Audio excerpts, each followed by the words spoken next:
নমস্কার বন্ধুরা, চলো যাই ফিরে ছোটবেলায় তোমাদের সবাইকে স্বাগত। আমি কাকলি। আজ শোনাবো হিমাদ্রি কিশোর দাশগুপ্তর গল্প রক্তচোষা। চণ্ডীপুরের রাস্তার মোড়ের চায়ের দোকানের ভিতর বটুক তার শাকরের জটাকে নিয়ে ঘাপটি মেরে বসেছিল। বেলা 10টা বাজতেই চলল। বাইরের বসে খেয়ে চাঁদি ফাটা রোদ। সামনের রাস্তায় লোকজন চলাচল করলেও ভিড়ভাট্টা তেমন নেই। গঞ্জের রাস্তা যেমন হয় আর কি, তেমনই একটু ফাঁকা ফাঁকা রাস্তা। হেঁটে সাইকেলে বা মোটর ভ্যানে যাওয়া আসা করছেন কয়েকজন। চায়ের দোকানটা 3 রাস্তার মোড়ে। আশেপাশে আরও কটা ছোটোখাটো দোকান আছে, তার কোনোটা পানবিড়ির, কোনোটা সাইকেল রিপেয়ারিং বা মোবাইল রিচার্জের দোকান। এই মোড় পেরিয়েই চণ্ডীপুরের ভিতরে ঢুকতে হয়। সেখানে অবশ্য অনেক লোকজন দোকানপাট আছে। এমনকি একটা মোটর সাইকেলের শোরুম, নার্সিংহোম, প্যাথোলজি সেন্টারও খুলেছে সম্প্রতি। কুতুবপুর আর কৃষ্ণগঞ্জ থেকে দুটো রাস্তা এসে মিশেছে চণ্ডীপুরের ঢোকার এই তেমাথার মোড়ে। বটুক আর জটা দুজনেরই বাড়ি চণ্ডীপুরের ভিতর, তবে তাদের আড্ডাস্থল চণ্ডীপুরের এই মোড়ের চায়ের দোকান। জায়গাটা তাদের আড্ডার জায়গার পাশাপাশি কুকর্মের জায়গাও বটে। যারা এই চণ্ডীপুর ও তার সংলগ্ন অঞ্চলে জমি বাড়ি কেনে, তাদের থেকে ভয় দেখিয়ে টাকা আদায়, সরকারি রাস্তা তৈরির জন্য ফেলা ইট চুরি করে বিক্রি, রাত বিরেতে অপরিচিত লোকের থেকে ঘড়ি, আংটি, ছোটোখাটো জিনিস ছিনতাই, এসবই এই 3 মাথার মোড়েই করে বটুক। এসব কাজের জন্য বার কয়েক জেলও খেটেছে সে। গঞ্জের ভদ্রজনেরা তাকে এড়িয়েই চলে, আর গরিব মানুষেরা ঘৃণা মিশ্রিত ভয় করে তাকে। তবে গঞ্জের কিছু ভদ্রবেশী শয়তান আছে যাদের সঙ্গে বটুকের সখ্যতা আছে। পয়সার বিনিময়ে যারা অনেক অনৈতিক কাজ করায় বটুক মস্তানকে দিয়ে। লোকজনকে ভয় দেখিয়ে বাড়ি থেকে উচ্ছেদ, ধানি জমির দখল নেওয়া, এ ধরনের কিছু কাজ। তবে এবারের কাজটা সামান্য অন্য ধরনের। কাজটা বেশ মজারও। একটা লোককে তারা কদিন ধরে উত্ত্যক্ত করছে যাতে সে চণ্ডীপুরে না ঢোকে সেজন্য। লোকটার গঞ্জে ঢোকা বন্ধ করতে পারলে তাদের 5,000 টাকা দেবে বলেছে নকুল হালদার। কাজটা করার জন্য ইতিমধ্যে সে 1,000 টাকা অ্যাডভান্স দিয়েছে বটুককে। যার গ্রামে ঢোকা বন্ধ করতে হবে সে লোকটার বাড়ি কুতুবপুর। ছাপোষা মাঝবয়সী গোবেচারা গোছের লোক। একদিন এই তেমাতার মোড়ে লোকটা সাইকেল থামিয়ে জামা উঠিয়ে বটুক যদি তার কোমরে গোজা ছুরির বাঁটটা একবার দেখাতো, তাহলেই হয়তো তার চণ্ডীপুরে ঢোকার সাহস পেত না লোকটা। কিন্তু তাদের এই কাজটা করতে বারণ করেছে নকুল হালদার। সে বলেছে কাজটা এমনভাবেই করতে হবে যাতে কেউ বুঝতে না পারে যে ব্যাপারটার পিছনে মৃগেন মাইতির কোনো হাত আছে। সকলে যেন ভাবে যে লোকটা নিজে থেকেই চণ্ডীপুর আসা ছেড়ে দিয়েছে, নইলে গণ্ডগোল হতে পারে। চণ্ডীপুরের অনেকেই ভালোবাসে, ভরসা করে লোকটাকে। অসুখ বিসুখে কম পয়সায় অনেককে সাহায্য করেছে লোকটা। একবার হাতঘড়ির দিকে তাকিয়ে নিয়ে রাস্তায় চোখ রেখে বটুক তার শাকরেতকে বলল, কিরে, 10টা তো বাজতেই চলল, লোকটা দেখা নেই কেন? আজকে সে আসবে তো? জটা বলল, আসবে আসবে, একদম পাক্কা খবর ওস্তাদ। সনাতন মণ্ডলের মেয়ের 2 দিন ধরে কাঁপুনি দিয়ে জ্বর আসছে। ডাক্তার রক্ত পরীক্ষা করাতে বলেছে। সে খবর দিয়েছে লোকটাকে, মেয়েটার রক্ত টানতে আসবে লোকটা। ছেলেগুলোকে ফুটবল কেনার পয়সা দিয়েছি, অন্য দিনের মতো ওরাও তৈরি হয়ে আছে। জটার কথা শেষ হবার সঙ্গে সঙ্গেই একটা ক্ষীণ চিৎকার চেঁচামেচির শব্দ ভেসে আসতে লাগলো দূর থেকে। তাই শুনে জটা বলে উঠল, ওই যে। ক্রমশ কাছে এগিয়ে আসতে লাগলো সেই শব্দ। এবার তারা দুজন দোকানের বাইরে এসে দাঁড়িয়ে তাকালো রাস্তার দিকে। কুতুবপুরের দিক থেকে সাইকেল চালিয়ে আসছে একজন মাঝবয়সী শীর্ণকায় লোক। পরনে ধুতি শার্ট, চোখে চশমা, আর তাকে ঘিরে তার সাইকেলের সঙ্গে সঙ্গে ছুটছে 10-12 বছর বয়সী এক দল ছেলে। ভীমরুলের মতো লোকটাকে ছেঁকে ধরে লোকটার উদ্দেশ্যে তারা চিৎকার করছে, রক্ত চোষা, রক্ত চোষা, রক্ত চোষা। লোকটা মাঝে মাঝে সাইকেল চালাতে চালাতে ছেলেগুলোকে তাড়াবার জন্য বলছে, হ্যাট হ্যাট, যা, চলে যা। কিন্তু তার কণ্ঠস্বর চাপা পড়ে যাচ্ছে ছেলেদের চিৎকারে। তারা দ্বিগুণ উৎসাহে চেঁচাচ্ছে, রক্তচোষা রক্তচোষা করে। সেদিকে তাকিয়ে জটা খিকখিক করে বলল, গুরু, তোমার বুদ্ধি আছে বটে। ধনঞ্জয়ের কি নাম দিলে খ্যাপাবার জন্য। রক্ত টানে তাই রক্তচোষা। খ্যাপানোর জন্য বাচ্চাগুলোরও মনে ধরেছে নামটা। বটুক তার প্রশংসা শুনে বলল, বুদ্ধি না থাকলে কি এ লাইনে করে কাম্মে খাই রে। ক্রমশ এগিয়ে আসছে সাইকেল আরোহী, আর তার সঙ্গে সঙ্গে সেই কান ফাটানো সম্মিলিত চিৎকার, রক্তচোষা রক্তচোষা। সাইকেলটা একসময় বটুকদের প্রায় সামনে চলে এলো। বটুকদের দেখতে পেয়েই বোধহয় একটা ছেলে চিৎকার করতে করতে অতি উৎসাহে হঠাৎই টান দিল সাইকেলের কেরিয়ারে রাখা লোকটার ক্যাম্বিসের ব্যাগে। ব্যাপারটা বুঝতে পেরে ধনঞ্জয় নামের লোকটা সাইকেল চালাতে চালাতেই পিছন ফিরে এক হাত দিয়ে ব্যাগটা সামলাতে গেল। ঠিক সেই সময় সাইকেলের সামনের চাকাটা গিয়ে পড়ল রাস্তার এক ছোট্ট গর্তে। আর টাল সামলাতে পারল না লোকটা। সাইকেল সমেত সে ছিটকে পড়ল রাস্তার মাঝখানে। তার ব্যাগ থেকে রক্ত টানার সিরিঞ্জ, ছোট ছোট কৌটো ইত্যাদি বাইরে বেরিয়ে গড়াগড়ি খেতে লাগলো রাস্তায়।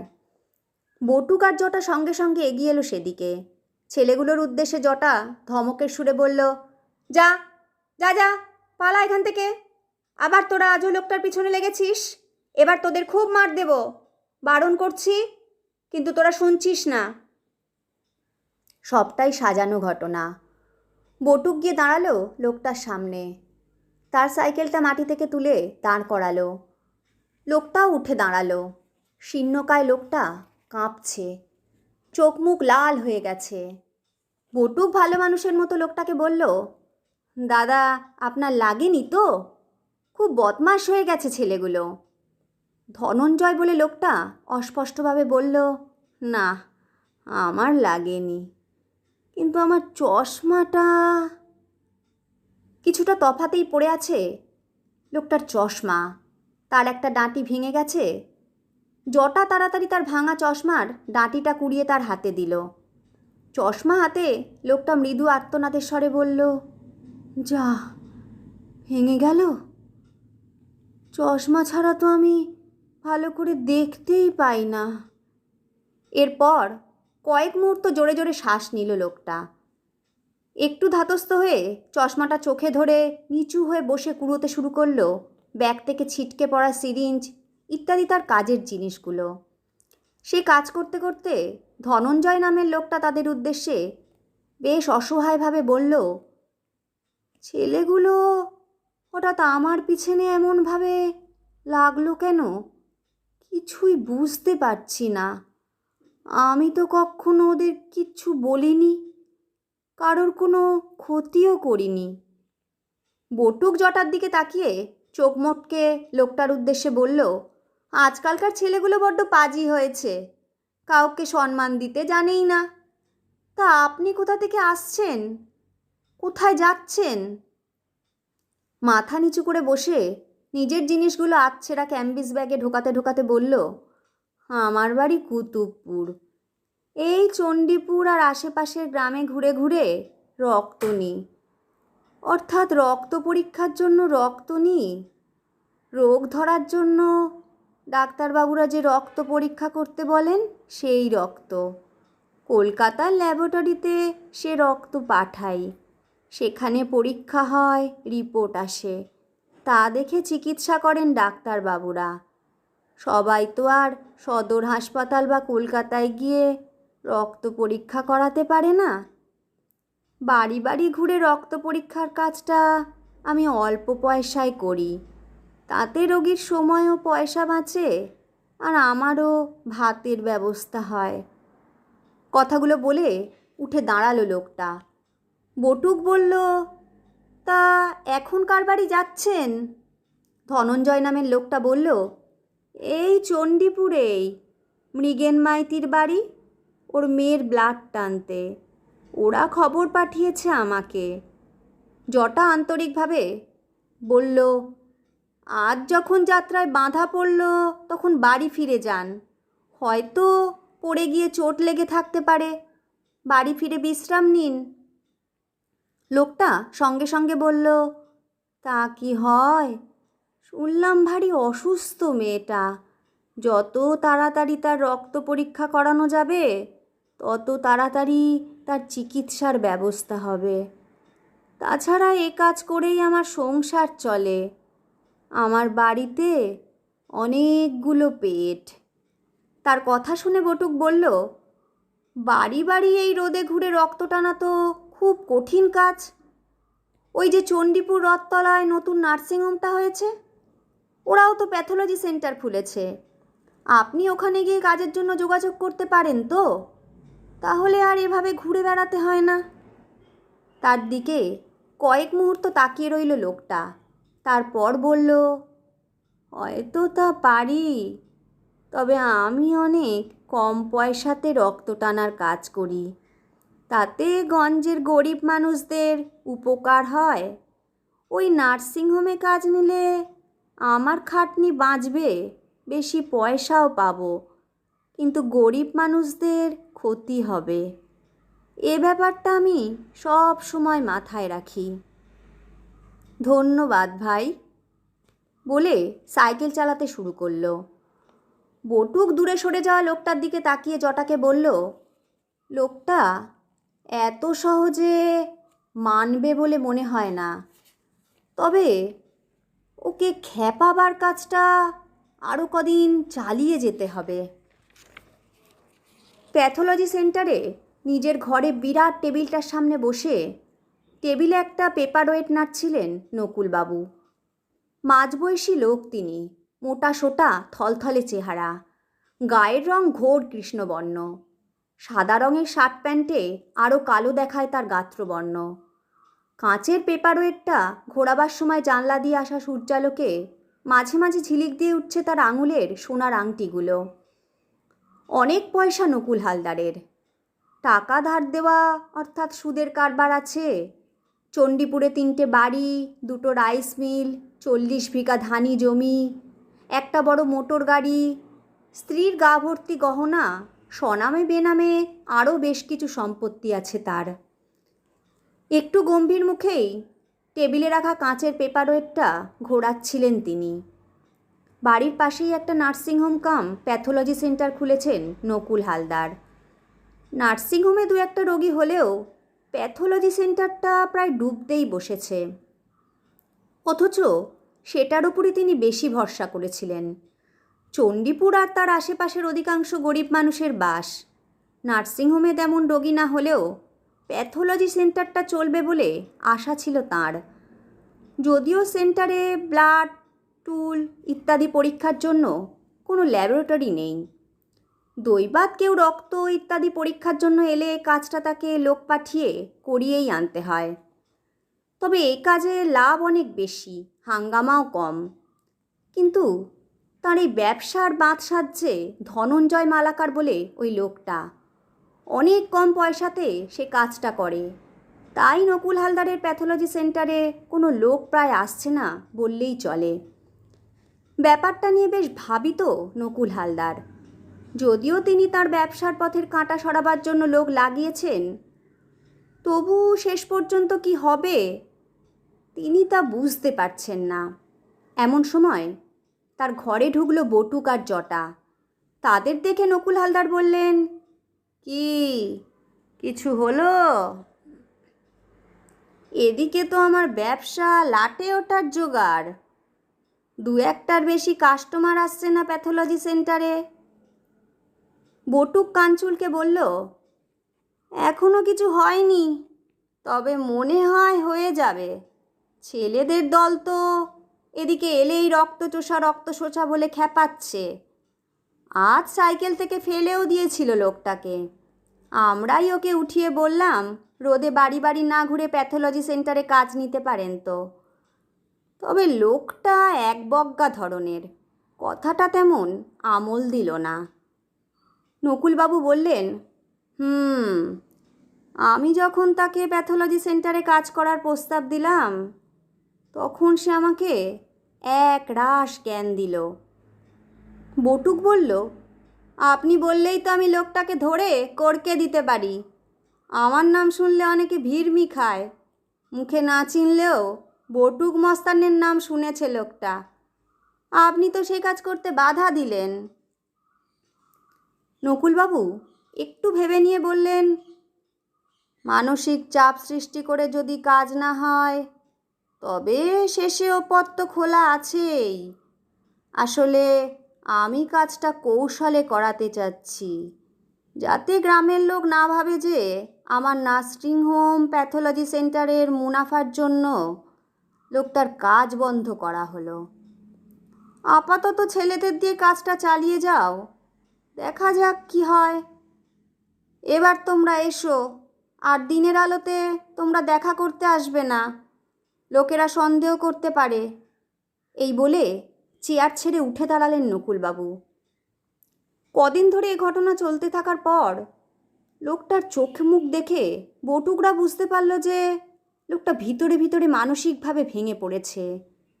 সে আর হ্যাট হ্যাট করে ছেলেগুলোকে তাড়াবার চেষ্টা করে না, তাদের উদ্দেশ্যে অসহায়ভাবে বলে, দয়া কর, দয়া কর, তোরা আর এমন করিস না আমার সঙ্গে। লোকটার কাতর কণ্ঠস্বর চাপা পড়ে যায় ছেলেদের রক্তচোষা চিৎকারে। একটানা কিছুদিন সে ঘটনা চলার পর সত্যি একদিন গ্রামে ঢোকা বন্ধ করে দিল লোকটা। পর একটানা 3 দিন লোকটা যখন এলো না, তখন বটুক জটাকে বলল, মনে হয় ওষুধে কাজ দিয়েছে। তবু আজ সন্ধ্যায় তুই একবার কুতুবপুর গিয়ে কায়দা করে খোঁজ নিয়ে আয় যে লোকটা ছেলেদের ভয়ে গ্রামে ঢুকছে না, নাকি অসুস্থ বা অন্য কোথাও গেছে। আমার মনে হয় প্রথমটাই সত্যি। আমি সন্ধেবেলা নকুলদার প্যাথোলজি সেন্টারে যাব তাকে খবরটা দিতে। তুই কুতুবপুর থেকে ফিরে সোজা নকুলদার ওখানে চলে যাবি। কাজটার জন্য টাকা পয়সা বুঝে নিতে হবে নকুলদার থেকে। অন্ধকার নেমেছে বেশ অনেকক্ষণ। গ্রামেগঞ্জে অন্ধকার নামলেই সব নিস্তব্ধ হয়ে যায়। প্যাথোলজি সেন্টারে নিজের ঘরে বটুককে নিয়ে বসেছিলেন নকুলবাবু। সন্ধ্যা নামার পরই সেখানে পৌঁছে গেছে বটুক। সারা বাড়িতে অন্য কোনো লোক নেই। জটার ফেরার জন্য অপেক্ষা করছিল তারা। বেশ উৎফুল্ল দেখাচ্ছে নকুলবাবুকে। তিনি মোটামুটি নিশ্চিত যে তার পরিকল্পনা সফল হয়েছে। নিজের অভ্যাস মতো টেবিলে কাঁচের পেপারওয়েটটা লাট্টুর মতো ঘোরাতে ঘোরাতে তিনি বললেন, বুঝলে বাপু, একেই বলে নকুল হালদারের বুদ্ধি। কেউ কিছু জানলো না, কোনো চিৎকার চেঁচামেচি হলো না, অথচ কাজ হাসিল হয়ে গেল। ইতিমধ্যেই 2-3 জন লোক এসে খোঁজ নিয়ে গেছে যে এখানে রক্ত ইত্যাদি পরীক্ষা করা হয় কি না। কথা চলছিল, একসময় দরজাটা টোকা দেবার শব্দ হলো। বটুক বলল, জটা ভিতরে আয়। কিন্তু দরজা ঠেলে যে ভিতরে ঢুকলো তাকে দেখে বেশ অবাক হয়ে গেল বটুক আর নকুল হালদার। লোকটা জটা নয়, সেই ধনঞ্জয়।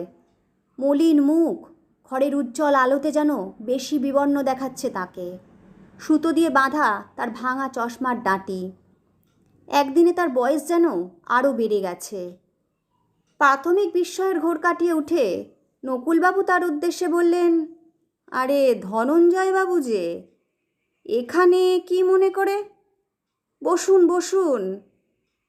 বিরাট টেবিলটার চারপাশে অনেকগুলো চেয়ার। নকুলবাবুর কথা শুনে লোকটা ধীর পায়ে এগিয়ে এসে তাদের দুজনের একটু তফাতের চেয়ারে বসল। মাথা ঝুঁকিয়ে কয়েক মুহূর্ত টেবিলের দিকে তাকিয়ে থাকার পর সে ক্লান্ত স্বরে নকুলবাবুকে বলল, বুঝলেন, আপনার এই প্যাথোলজি সেন্টারেই কাজ করতে চাই আমি, যদি সে সুযোগটা আমাকে দেন। ধনঞ্জয়ের কথা শুনে নকুলবাবু বললেন, সে প্রস্তাব তো আমি আপনাকে প্রথমেই দিয়েছিলাম, আপনিই রাজি হলেন না। এখন হঠাৎ এই মত পরিবর্তন? লোকটা বিষণ্ণভাবে বলল, আর লোকের বাড়ি ছোটাছুটির ধকল নিতে পারছি না। আমি নিজে হার্টের রোগী। তাছাড়া বটুকের মনে হলো ওই রক্তচোষা বলে খ্যাপানোর ব্যাপারটা বলতে গিয়েও বলল না লোকটা। মৃদু দৃষ্টি বিনিময় হলো নকুলবাবু আর বটুকের মধ্যে। পাখি এবার ফাঁদে পড়েছে। পাছে লোকটার পথ পরিবর্তন করে, তাই নকুলবাবু বললেন, আমি অন্য একজনকে কাজটার জন্য বলেছিলাম ঠিকই, কিন্তু আপনি যখন বলছেন তখন আপনিই কাজটা করবেন। প্যাথোলজি সেন্টারে যারা আসবে তাদের রক্ত টানা, অথবা এই সেন্টারে টাকা দিলে লোকের বাড়িতে গিয়ে খুব প্রয়োজনে রক্ত টেনে আনবেন। তারপর সেগুলো কলকাতায় পাঠিয়ে পরীক্ষা করানো, সব কাজই সামলাবেন আপনি। নকুলবাবুর কথা শুনে এবার উজ্জ্বল হয়ে উঠল লোকটার চোখ। সে বলল, অনেক ধন্যবাদ আপনাকে। তা রক্ত টানার জন্য সিরিঞ্জ ইত্যাদি সব মজুদ আছে তো? নকুলবাবু বললেন, হ্যাঁ হ্যাঁ আছে। ওই তো ঘরের কোণে কাগজের বাক্সটার মধ্যে এক গাদা সিরিঞ্জ রাখা আছে। লোকটা উৎসাহিত হয়ে বাক্সটার দিকে তাকিয়ে বলল, আমি একবার জিনিসগুলো দেখে নিতে পারি? রক্ত টানার জিনিস বলে কথা। নকুলবাবু হেসে বললেন, দেখুন না, ওগুলো তো আপনারই কাজের জিনিস, দেখে নিন। তার কথা শুনে লোকটা উঠে গিয়ে কাগজের বাক্স থেকে সিরিঞ্জগুলো তুলে এনে নিজের জায়গাতে বসল। তারপর একটা করে সিরিঞ্জ নিয়ে পরীক্ষা করতে করতে ধীরে ধীরে যত্ন করে সেগুলো সাজিয়ে রাখতে লাগলো নকুলবাবু আর বটুকের সামনে রাখা বিরাট টেবিলের ওপর। একসময় স্বচ্ছ কাগজে মোড়া রক্ত টানার ডিসপোজাল সিরিঞ্জে ভরে উঠল টেবিলটা। নকুলবাবু একবার তাকালেন বটুকের দিকে, ঠোঁটের কোণে চাপা হাসি। সিরিঞ্জগুলো টেবিলে সাজিয়ে লোকটা চেয়ে রইল সেই দিকেই। বিষণ্ণতা কেটে গিয়ে একটা আবছা হাসি যেন ফুটে উঠছে তার ঠোঁটে। নকুলবাবু জিজ্ঞেস করলেন, সব ঠিকঠাক আছে তো? ধনঞ্জয় নামে লোকটা বলল, সব ঠিক আছে। 5 ডজন অর্থাৎ 60টা সিরিঞ্জ, এতে এখন কাজ চলে যাবে। এই বলে লোকটা তাকিয়ে রইল সিরিঞ্জগুলোর দিকে। নকুলবাবুর কাজ মিটে গেছে। জটা হয়তো এসে পড়ল বলে তাদের বাকি প্রাপ্য নকুলবাবুকে মেটাতে হবে, কিন্তু ধনঞ্জয় সামনে টাকা দিলে তার মনে কোনো সন্দেহ হতে পারে। তাছাড়া সিরিঞ্জগুলোর দিকে তার চুপচাপ তাকিয়ে বসে থাকাটাও কেমন যেন অস্বস্তিকর। নকুলবাবু তাই তার উদ্দেশ্যে এরপর বললেন, এবার আমি উঠব, তাহলে আপনি আজ উঠুন, কাল সকাল সকাল এখানে চলে আসবেন। লোকটা বলল, কাল কেন? আজ এখন থেকেই তো কাজ শুরু করে দিয়েছি আমি। নকুলবাবু বললেন, মানে? ধনঞ্জয় বলল, মানে রক্ত টানার কাজ। সিরিঞ্জগুলোর দিকে ভালো করে তাকিয়ে দেখুন। লোকটার কি মাথার গন্ডগোল হয়ে গেল? কি হাবিজাবি বকছে? তবু তার কথা শুনে নকুলবাবু আর বটুক তাকালো টেবিলে বিছিয়ে রাখা সিরিঞ্জগুলোর দিকে। সিরিঞ্জের মুখ অর্থাৎ সূচের দিকগুলো নকুলবাবু আর বটুকের দিকে মুখ করে সাজিয়ে রাখা। ভালো করে সিরিঞ্জগুলোর দিকে তাকাতেই নকুলবাবুর মনে হলো সূচটা যেখানে শেষ হয়েছে, অর্থাৎ সিরিঞ্জের মুখের অংশগুলো একসঙ্গে যেন লাল হতে শুরু করেছে। কিন্তু এ কিভাবে সম্ভব? নকুলবাবুর মনে হলো তার মাথাটা যেন ঝিমঝিম করছে, হঠাৎ জিভও যেন জড়িয়ে আসছে।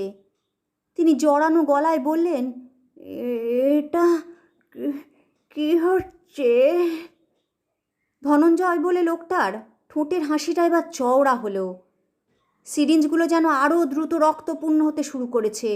সে বলে উঠল, কেন দেখছেন না কি হচ্ছে? আমি তো রক্তচোষা, তাই না? আপনারাই তো নাম দিয়েছিলেন। এই বলে অট্টহাস্য করে উঠল ধনঞ্জয়। ঠক করে একটা শব্দ হলো। বটুকের সংজ্ঞাহীন মাথাটা বাড়ি খেল চেয়ারে। নকুলবাবু চিৎকার করে উঠে দাঁড়াতে যাচ্ছিলেন, কিন্তু পারলেন না, গলা দিয়ে তার স্বর বেরোলো না। রক্তশূন্য হয়ে আসা নকুলবাবুর দেহ, উঠে দাঁড়াবার শক্তি নেই। বিস্ফারিত চোখে তিনি চেয়ে রইলেন সিরিঞ্জগুলোর দিকে। দ্রুত, আরও দ্রুত নকুলবাবু আর বটুকের রক্তে পূর্ণ হয়ে উঠছে সেগুলো। আর রক্তচোষা ধনঞ্জয়ের হাসি ঘুরপাক খাচ্ছে সারা ঘর জুড়ে। এর কিছুক্ষণের মধ্যেই খবর নিয়ে ঘরে ঢুকলো জটা। জটা যখন ঘরে ঢুকলো তখন নকুলবাবু আর বটুকের দেহ দুটোই এলিয়ে পড়েছে চেয়ারে। এক ঝলক তাদের দিকে তাকিয়ে জটা বুঝতে পারল যে দুটো দেহেই আর প্রাণ নেই। আর তারপরই তার চোখে পড়ল টেবিলের ওপর রাখা সার সার রক্তপূর্ণ সিরিঞ্জগুলোর ওপর। এত রক্তপূর্ণ সিরিঞ্জগুলো কিভাবে এলো এখানে? কিংকর্তব্যবিমূঢ় জটা ব্যাপারটা কি হলো বোঝার চেষ্টা করতে লাগলো। একটা মৃদু খসখস শব্দ শুনে সেদিকে তাকাতেই সে দেখতে পেল ঘরের কোণে দাঁড়িয়ে থাকা একজন লোককে। আরে, এ কাকে দেখছে সে? এ যে সেই ধনঞ্জয় বলে লোকটা। কিন্তু জটা যে খবর এনেছে ছেলেদের ওই মানসিক অত্যাচারে 3 দিন আগে হার্ট ফেল করে মারা গেছে লোকটা, ধনঞ্জয়ের পিতৃহীন কাছা পড়া ছেলেটাকেও যে দেখালো একজন, তবে জটার দিকে তাকিয়ে হাসছে লোকটা। নিঃশব্দ ভয়ঙ্কর সেই হাসি। চোখ দুটো যেন আগুনের মতো জ্বলছে। তার দুহাতে ধরা দুটো রক্তপূর্ণ সিরিঞ্জ। বাকরুদ্ধ জটার দিকে তাকিয়ে বলল, কি আমাকে চিনতে পারছো না? আমি তোমাদের সেই রক্তচোষা। এই বলে লোকটা অদ্ভুত এক কাণ্ড করল। হাঁ করে প্রথমে জিভ বার করল, তারপর দুহাত দিয়ে দুপাশে তুলে ধরা সিরিঞ্জ দুটোতে চাপ দিতেই সিরিঞ্জ থেকে পিচকারির মতো রক্ত গিয়ে পড়তে লাগলো তার জিভে। লোকটা খেতে লাগলো সেই রক্ত। বিভৎস দৃশ্য। জটার সে দৃশ্য সহ্য করতে না পেরে কোনো রকমে নিজেকে সামলে নিয়ে দরজা খুলে বাইরের অন্ধকারে ছুট দিল। নকুল হালদার মারা যাবার পর এখন তার নার্সিংহোম, প্যাথোলজি সেন্টার বন্ধ হয়ে গেছে। ধনঞ্জয় নামের লোকটা মারা যাবার পর নতুন একটা লোক এখন কৃষ্ণগঞ্জ থেকে মোটর বাইক নিয়ে রক্ত নিতে আসে চণ্ডীপুরে। সেই ছেলেদের দল এখন আর তার বা অন্য কারোর পেছনে রক্তচোষা বলে ছোটে না। তবে বটুঘীন জটা পাগল হয়ে গেছে। আর তার সামনে দিয়ে সেই ধনঞ্জয়ের মতো কোনো সাইকেল আরোহী গেলেই প্রচণ্ড আতঙ্কে রক্তচোষা বলে ছুটতে শুরু করে অন্যদিকে। যেন কোনো অদৃশ্য রক্তচোষা সব সময় সবার অলক্ষ্যে তাড়া করে বেড়ায় তাকে। কেমন লাগলো বন্ধুরা? গল্পটা যদি তোমাদের ভালো লাগে তাহলে অবশ্যই লাইক, শেয়ার, কমেন্ট করো কিন্তু। আর আমার চ্যানেলে যারা নতুন বন্ধু তারা আমার চ্যানেলটা সাবস্ক্রাইব করে নিও। আর পাশে থাকা বেল আইকনটা বাজাতে ভুলো না যেন। আজ তবে আসি, আবার আসবো আগামী পর্বে অন্য কোনো গল্প নিয়ে।